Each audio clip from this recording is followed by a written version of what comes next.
नमस्कार, स्वागत है आपका बुलेटिन में। मैं हूं आपके साथ विशाल। खबरों का रुख करेंगे उससे पहले नजर डालते हैं इस वक्त की सुर्खियों पर। रक्षा मंत्रालय और सड़क परिवहन मंत्रालय की अर्जी को लेकर सुप्रीम कोर्ट का बड़ा फैसला। हाई पावर कमेटी को दिए नए सिरे से विचार के आदेश। त्रिवेंद्र सरकार का बड़ा फैसला। लॉकडाउन में सरकारी नौकरियों के लिए ओवर एज हुए युवाओं को राहत। अधिकतम आयु सीमा में 6 महीने की छूट। हल्द्वानी में अनिश्चितकालीन भूख हड़ताल पर बैठे डॉक्टर। वेतन में कटौती को लेकर डॉक्टरों की हड़ताल। मांगे मानने बगैर काम पर नहीं लौटने की चेतावनी। उत्तरकाशी के बटकोट में फूड पॉइजनिंग से कई लोग बीमार, अस्पताल में भर्ती कराए गए। सभी लोग मौके पर पहुंचे एसडीएम चतर सिंह चौहान। देहरादून में 2 बच्चों के पिता ने खुद को आहुति बता युवती को प्रेम जाल में फंसाया। युवती के साथ बनाए शारीरिक संबंध। मामले की रिपोर्ट दर्ज। उत्तराखंड में बीते 24 घंटे में कोरोना के 7 की मौत। 473 नए संक्रमितों के बाद प्रशासन हुआ अलर्ट। आंकड़ों का 75,000 के पार। आप देख रहे हैं के न्यूज, खबरों का सारथी। बुलेटिन की शुरुआत करते हैं इस वक्त की बड़ी खबर से। हरिद्वार से आपको बता रहे हैं, जहां किसान ने जहर खाकर आत्महत्या की। किसान के साथ की गई थी मारपीट। बड़ी खबर आपको हरिद्वार से बता रहे हैं, किसान के साथ की गई थी मारपीट। आरोपियों पर कार्रवाई ना होने से उठाया कदम। मारपीट के बाद से आहत था किसान। बड़ी खबर आपको हरिद्वार से बता रहे हैं, यहां पर किसान ने जहर खाकर की है आत्महत्या। किसान के साथ की गई थी मारपीट। मारपीट से आहत होकर ये कदम उठाया है। आरोपियों पर कार्रवाई ना होने के बाद आत्महत्या की है किसान ने। तो खबर आपको हरिद्वार से बता रहे हैं, यहां पर किसान ने जहर खाकर की है आत्महत्या। किसान के साथ की गई थी मारपीट।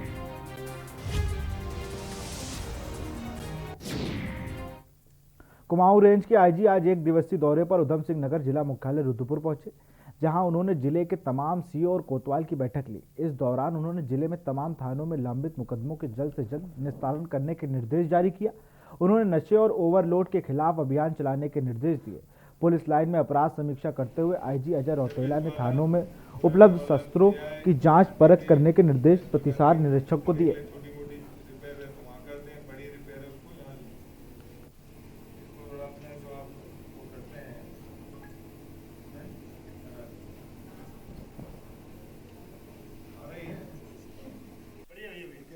उधर देखिए सर, हमारी तरफ मत देखो आप ना, हाथ मत लगाओ, देखो हमारी तरफ मत देखो। खुले उसके बारे में उनको खोलने के लिए निर्देशित दिया गया है। कुछ अभियान चला रखे हैं हमने। अब हमारे नए डीजीपी साहब आए, उन्होंने कुछ अभियान चलाए हैं, तो उनके लिए बताया कि उसमें कार्रवाई कर दें। कुछ हमारे रिकवरीज कम हुई हैं, जैसे चोरी में खासतौर से रुद्रपुर जोन में, उनको बताया कि उसमें जो केसेस खुले नहीं है उसमें रिकवरीज कराएं अनावरण करके।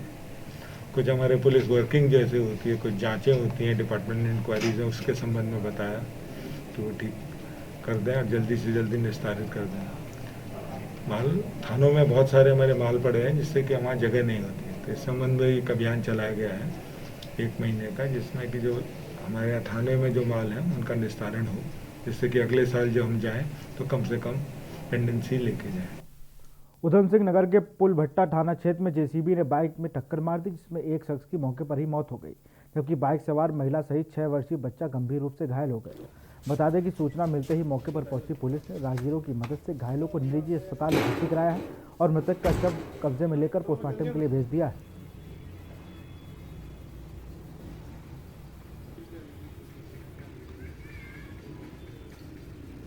छाएं पिपलिया मोड़ के पास जेसीबी और मोटरसाइकिल का एक्सीडेंट हुआ था, तो उसमें एक व्यक्ति की मृत्यु हो गई है और एक बच्चा और एक अन्य 2 लोग घायल हैं, और अभी उनकी वैधानिक कार्रवाई के लिए पोस्टमार्टम वगैरह के लिए कार्रवाई करवा दी थी। अब यदि उनकी तरफ से कोई तहरीर आती है तो उसमें वैधानिक कार्रवाई की जाएगी। डोईवाला के ग्रामीण क्षेत्र धोदली के कई गांव इन दिनों गुलदार के धमक से लोग दहशत में। पिछले कई दिनों से बोर्डवाला के साथ सीमलांस ग्रांट नगर जवालपुर में गुलदार का आतंक बना हुआ है। लगातार गुलदार के आतंक के कारण लोग जंगल में जाने से भी डर रहे हैं। लच्छीवाला के रेंजर घनानंद उनियाल ने धोदली के बड़े वाले नागल जवालपुर क्षेत्र में जहां गश्त बढ़ाई है तो वहीं गुलदार को पकड़ने के लिए लोहे का पिंजरा भी लगाया गया है। रेंजर ने लोगों से अपील करते हुए कहा है कि शाम होते ही घरों की लाइट जरूर जला दें और कुत्तों और सड़क पर खुला ना छोड़ें तथा सावधानी बरतें। बाकी गुलदार को पकड़ने के लिए फॉरेस्ट की टीम लगा दी गई है।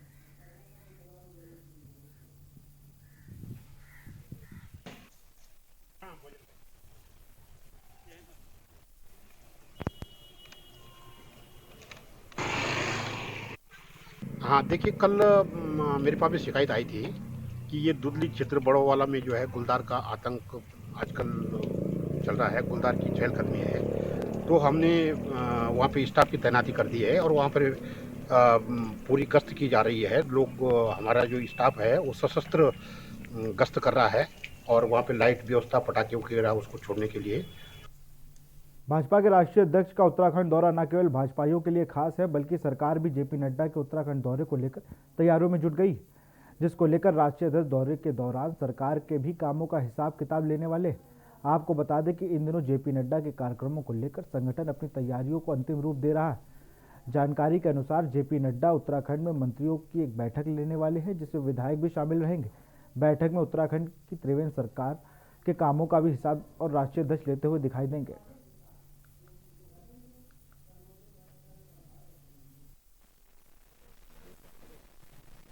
वो 1.25 साल के बाद चुनाव में जाने वाले हैं।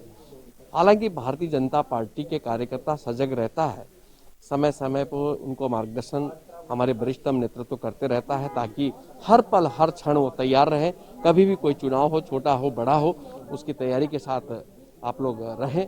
तो इसी के निमित्त बहुत बड़ा एक संदेश भी यहाँ से जाने वाला। कार्यकर्ताओं में एक नया जोश आएगा, जो वो कुछ दिशा निर्देश देंगे कार्यकर्ताओं के लिए, उसको फॉलो भी होगा।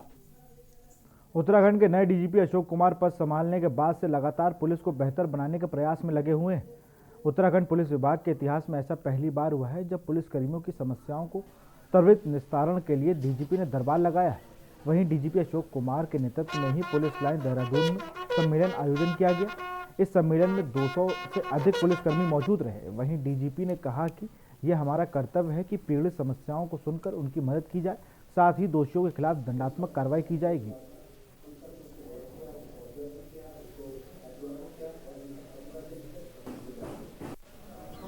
नहीं, मेरा मैसेज स्पष्ट है। मैंने अपने वीडियो में भी बोला है, मैं साफ कहता हूं कि अगर कोई भी पुलिसकर्मी किसी अपराधी से किसी भी तरह का करप्शन करता है या मिलीभगत करता है तो उसको वर्दी पहनने का अधिकार नहीं है। तो अगर ऐसे केसेस हमारे नॉलेज में आएंगे तो उनके विरुद्ध कठोरतम कार्रवाई की जाएगी। उसी तरह से मैंने जैसा कहा है कि पीड़ित को मदद दिलाना हमारा कर्तव्य है और उसकी शिकायत हर हालत में थाने चौकी में सुनी जाएगी।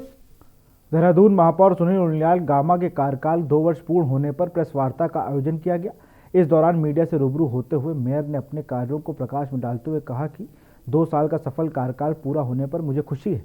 उन्होंने कहा कि जनता से किए हुए सभी वादों को पूरा करने में सफल साबित हुए हैं। उनका कहना है कि 2 साल में कार्यकाल में पूर्ण तरीके से सफाई और लाइट की व्यवस्था जनता को मुहैया करवाई है। साथ ही बचे हुए कामों को भी जल्द से जल्द शुरू किया जाएगा। इसके साथ हमने एक हर वार्डों में जो है हमने एक पर्यावरण मित्र एक स्वच्छता समिति हमने बनाई है, उसके माध्यम से काम हो रहा है और 900 कुछ लोग भी उसमें रखे गए हैं। पूरे 100 के 100 वार्ड। ये 2 साल हमारे कार्यकाल को पूरे हुए हैं। हमने जनता से वादा किया था कि हम जितना हमारा नगर निगम का क्षेत्र है हमारी प्राथमिकता रहेगी। हमने घोषणा पत्र में भी कहा था कि हम 100% जो है सफाई की व्यवस्था ठीक करेंगे, 100% जो है लाइट की व्यवस्था हम इस पूरे नगर निगम क्षेत्र को करेंगे। तो मुझे लगता है कि हमने 2 साल में जो है लाइट की व्यवस्था भी 100% व्यवस्था बना दी है और सफाई की भी हमने 100% व्यवस्था बना दी है। वो अभी जो हमारे 29 वार्ड हैं, 31 वार्डों में जो है हमने जो सफाई का डोर टू डोर का काम है वो भी हमारा पाइपलाइन में जनवरी से वो काम भी प्रारंभ हो जाएगा। उत्तराखंड में डीजीपी पद संभालने के बाद अशोक कुमार अपने पूरे परिवार के साथ हरिद्वार पहुंचे और मां गंगा की पूजा अर्चना की। गंगा आरती में शामिल हुए। डीजीपी अशोक कुमार ने पहले मेला नियंत्रण भवन CCR में कुंभ मेले और हरिद्वार में कानून व्यवस्था को लेकर बैठक की। बैठक में कुंभ मेले के IG संजय गुंजियाल, गढ़वाल आईजी अभिनव कुमार सहित मेले के जिले के तमाम आला अधिकारी मौजूद रहे। डीजीपी अशोक कुमार ने कुंभ मेले में सुरक्षा और हरिद्वार में अपराध को कंट्रोल करने को लेकर पुलिस अधिकारियों को दिशा निर्देश दिए। डीजीपी अशोक कुमार का कहना है कि डीजीपी बने मेरा पहला दिन है, इसलिए आज मैंने कुंभ मेले के कार्यों की समीक्षा की और मां गंगा की आरती में भाग लेकर मां गंगा का आशीर्वाद लिया। मैं तो इसे गंगा माँ की कृपा मानती हूँ। आज उन्हीं का आभार व्यक्त करने के लिए हम लोग यहाँ पर आए हैं। सर ने बहुत मेहनत से हमेशा इंसानियत को सेंटर में रखते हुए पुलिसिंग करी है और हमारे पूरे परिवार को, हम सबको बहुत ज़्यादा गर्व है कि सर ने डीजीपी का भार लिया है और हमें पूरी आशा है कि वो बहुत अच्छे से अपनी इन जिम्मेदारियों को भी पूरा करेंगे। आज हमने ज्वाइन किया है, आज मेरा पहला दिन है डीजीपी के रूप में, इसलिए मैंने आकर के यहाँ कुंभ की तैयारियों की समीक्षा की और माँ गंगा जी की आरती में आकर के माँ गंगा जी से आशीर्वाद लिया और हरिद्वार और प्रदेश सुरक्षित रहे, ये मैंने कामना की।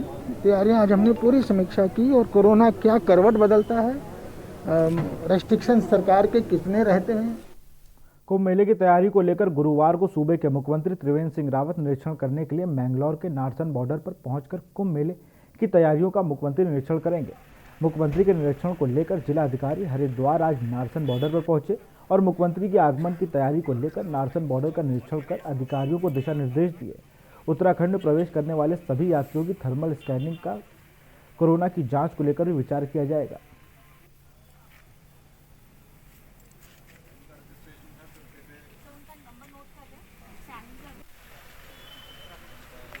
बॉर्डर में जो जितने भी लोग बाहर से उत्तराखंड स्टेट के अंदर आते हैं तो हमारे पास कुछ बेसिक सुविधाएं यहाँ पे स्थापित है।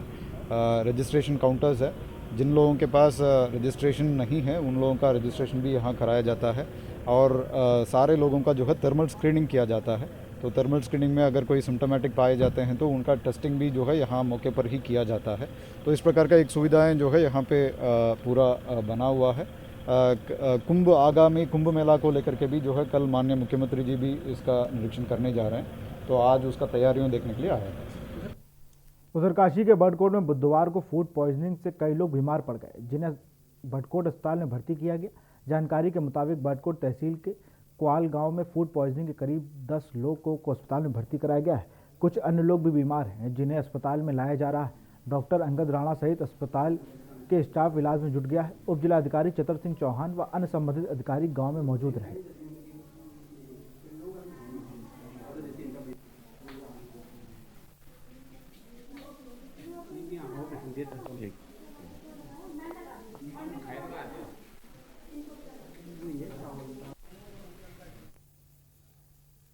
खबर शामली जनपद के झिंझना थाना क्षेत्र के गांव गागोर के पास शामली के शामला रोड से है, जहां एक युवक की गोली मारकर हत्या कर दी गई।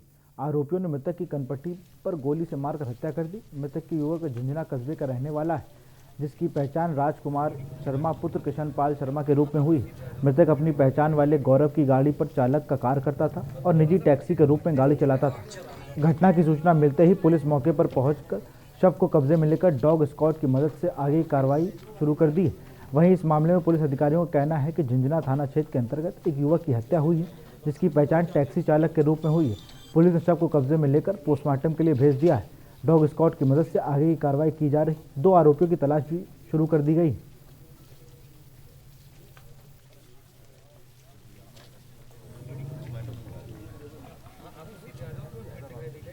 जहाँ तक अभी सूचना प्राप्त हुई है, ये गाड़ी जो है एक अपने परिचित की गाड़ी ये चलाते थे। राजकुमार शर्मा इनका नाम है, झिंझाना के रहने वाले हैं और रात में ये गाड़ी दिन में ही लेके अपने मित्र से मिलने गए थे और सुबह इनकी डेड बॉडी पाई गई है। बाकी सब इसकी ट्रेस कराई जा रही है, किस किस से कब कब कहाँ मिले थे और ये घटना कहाँ हुई है, ये सब छानबीन गहराई से भी चल रही है।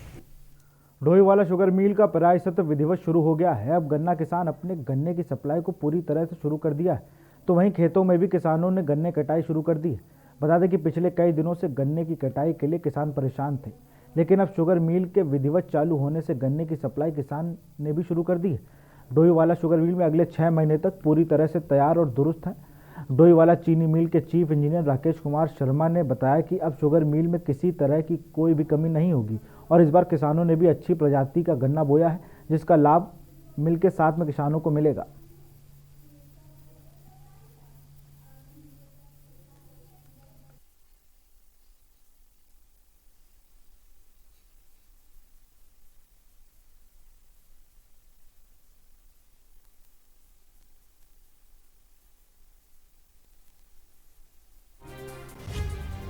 आपको खबर बता रहे हैं, 2 बच्चों के बाप है आरोपी युवक, जिसने अपने आप को अविवाहिता बताकर युवती को प्रेम जाल में फंसाया और उसके साथ शारीरिक संबंध बनाए और फरार हो गया, जिसके बाद शादी का झांसा देकर उसको लगातार रेप करता रहा।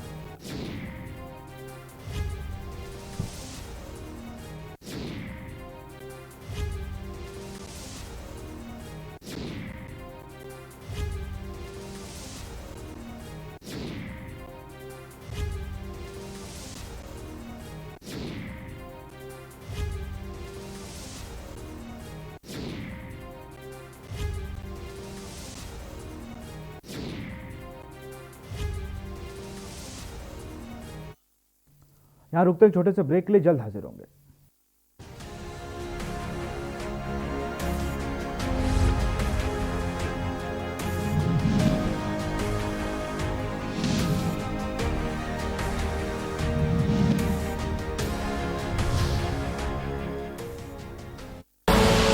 आप देख रहे हैं के न्यूज, खबरों का सारथी। लम्हे छोटे से ये जिंदगी से भरे, इन्हें हाथों में भर ले और जी ले जरा। मुसाफिरा तू है चला, मुसाफिरा रे। छोटे छोटे लम्हों का अनोखा सफर, कमला पसंद, अनोखा स्वाद।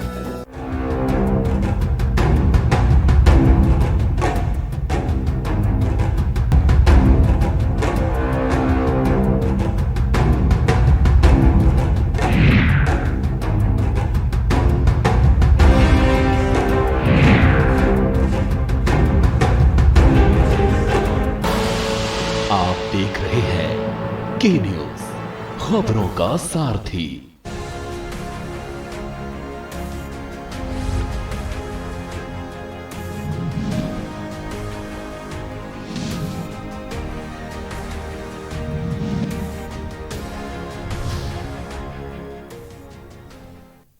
ब्रेक के बाद आपका स्वागत है। नगर पालिका परिषद सितारगंज में चल रहा अनिश्चितकालीन धरना 13वें दिन भी जारी रहा। धरना स्थल पर सर्वदलीय चौपाल लगाई गई, जिसमें भाजपा, कांग्रेस, सपा, बसपा, उत्तराखंड क्रांति दल, आम आदमी पार्टी समेत 15 राजनीतिक दल व सामाजिक संस्थान ने भाग लिया। वहीं चौपाल में सभी वक्ताओं ने एक स्वर में कहा कि शहर के विकास कार्य में जो भी बाधा बनेगा, चाहे कोई भी जनप्रतिनिधि हो या प्रशासनिक अधिकारी, उसे बर्दाश्त नहीं किया जाएगा और एकजुट होकर उसका विरोध किया जाएगा। जरूर कहना चाहूँगा, 13 दिन होने के बाद नगर पालिका का चेयरमैन पूरा बोर्ड बैठा हुआ, अपने बोर्ड के अंदर बैठा हुआ है, किसी जनप्रतिनिधि को जो हमारे क्षेत्र के जनप्रतिनिधि से हमारा ये आंदोलन हमारे बोर्ड द्वारा चलाया जा रहा है और इस आंदोलन में आज जो है कि मैंने सर्वदलीय बैठक एक बुलाई थी, सर्वदलीय चौपाल लगाई थी। जो हमारे विकास कार्य रुके हुए हैं, मैं सभी के सामने अपनी समीक्षा रखना चाहता था। समाज के सारे जिम्मेदार लोग आज, जिसमें आप देखिए भाजपा, कांग्रेस, सपा, बसपा, उत्तराखंड क्रांति दल, आम आदमी पार्टी समेत तमाम व्यापार मंडल समेत तमाम जो है कि सामाजिक संस्थाएं इसमें आज शिरकत करी हैं। और हमारी नगर पालिका के सम्मानित चेयरमैन का मेरे पास फोन आया कि यहाँ सर्वदलीय बैठक बुलाई गई है, तो मैं इस सर्वदलीय बैठक में आया हूँ और मेरा ये मानना है कि विकास कार्य नहीं रुकने चाहिए। ये बड़ी दुर्भाग्यपूर्ण बात है कि 13 दिन का समय हो गया है और अभी तक इसमें कोई कार्रवाई नहीं हुई है। यदि कहीं कोई दोषी है, कोई जांच होनी है तो उसकी जांच कराई जाए, लेकिन ये विकास कार्य में कोई भी बाधा नहीं आनी चाहिए। चमोली जिले के सीमांत नीति घाटी में बैंक न होने के कारण लोगों को दूर जाना पड़ता है, जिसको जनता काफ़ी परेशानी का सामना करना पड़ रहा है। चमोली के जोशीमठ तहसील के सीमांत गांव सुराई ठोआ में स्थानीय ग्रामीणों ने सरकार से मिनी बैंक खोलने की मांग की है। ग्रामीणों का कहना है कि यहाँ सेना के अलावा बीआरओ से जुड़े कर्मचारी ग्रामीण लोग निवास करते हैं। ग्रामीणों का स्थानीय केंद्र सुराई ठोटा पड़ता है और ग्रामीणों को अपनी समस्या को समाधान के लिए 30 किलोमीटर जोशीमठ जाना पड़ता है। वहीं ग्रामीण की मांग है कि सुराई ठोटा में भी मिनी बैंक खुलना चाहिए।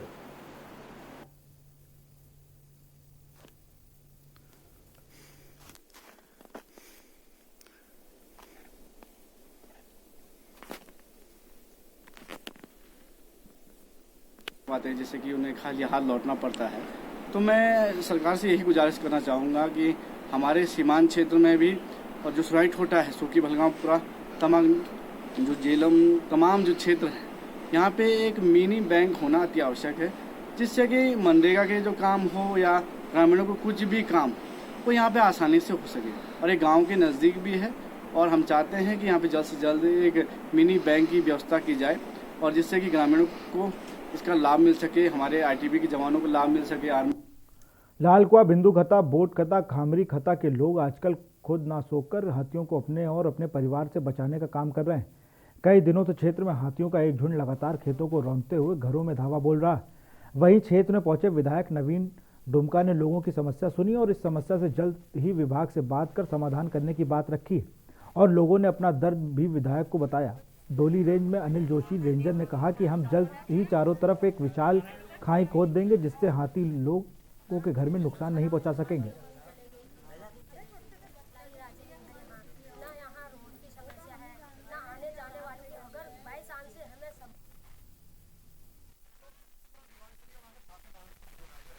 साथ ही साथ होटल की गश्त की व्यवस्था की जाएगी। सारे गांव के लोग सहयोग करने को तैयार हैं। थोड़ा वन विभाग मदद करेगा तो निश्चित रूप से हाथी को भगाया जा सकता है। समय गाँव में आने से रोकने में सफल होंगे। जिनके घर टूटे हैं, छप्पर टूटे हैं, उनको सरकार से थोड़ी आर्थिक मदद दिलाने का मैंने आश्वासन दिया है। क्षेत्र में 3 से 4 हाथी के मूवमेंट की जो सूचना मिली है, तो वन विभाग की टीम यहाँ रात्रि में गश्त कर ही रही है। शाम को थोड़ा गश्त बढ़ाई जाएगी और गाड़ी वगैरह की व्यवस्था से ट्रैक्टरों के माध्यम से गश्त की जाएगी। इसके अलावा अलाव जगाकर हाथियों को थोड़ा भगाने का प्रयास किया जाएगा।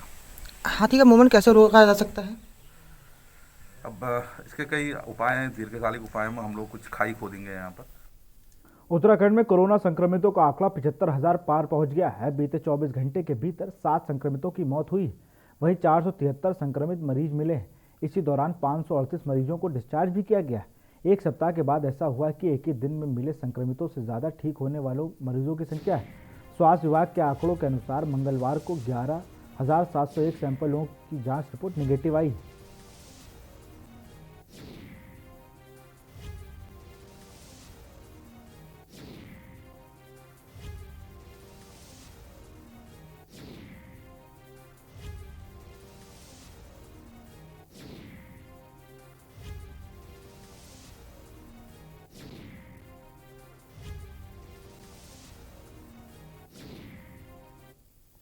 डोईवाला शुगर मिल का पेराई सत्र विधिवत शुरू हो गया है। अब गन्ना किसान अपने गन्ने की सप्लाई की पूरी तरह से शुरू कर दिया है, तो वहीं खेतों में भी किसानों ने गन्ने की कटाई शुरू कर दी है। बता दें कि पिछले कई दिनों से गन्ने की कटाई के लिए किसान परेशान थे, लेकिन अब शुगर मिल के विधिवत चालू होने से गन्ने की सप्लाई किसान ने भी शुरू कर दी है। डोईवाला शुगर मिल अगले 6 महीने तक पूरी तरह से तैयार और दुरुस्त है। डोईवाला चीनी मिल के चीफ इंजीनियर राकेश कुमार शर्मा ने बताया कि अब शुगर मिल में किसी तरह की कोई कमी नहीं और इस बार किसानों ने भी अच्छी प्रजाति का गन्ना बोया है, जिसका लाभ मिल के साथ साथ किसानों को भी मिलेगा।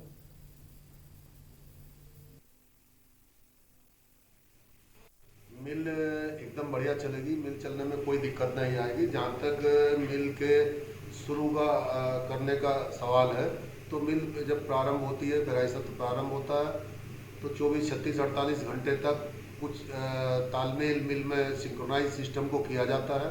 उसमें क्रशिंग जरूर अफेक्टेड होती है। उसके बाद मिल धीरे धीरे स्पीड पकड़ ली है और पकड़ के बढ़िया अच्छा क्रशिंग करेगी। सीजन अच्छा चलेगा। अभी तो हम 1-2 दिन से तो 15-16 हज़ार का चल रहा है, क्योंकि अभी सिस्टम को सिंक्रोनाइज कर रहे हैं। अब सिस्टम सही सेट हो गया। अब हम 24,000 25,000 क्रशिंग पर डे पूरा करने की टारगेट पूरा कर लेंगे। टारगेट पूरा करेंगे। फिलहाल इस बुलेटिन में इतना ही। देखते रहिए के न्यूज़ इंडिया। नमस्कार।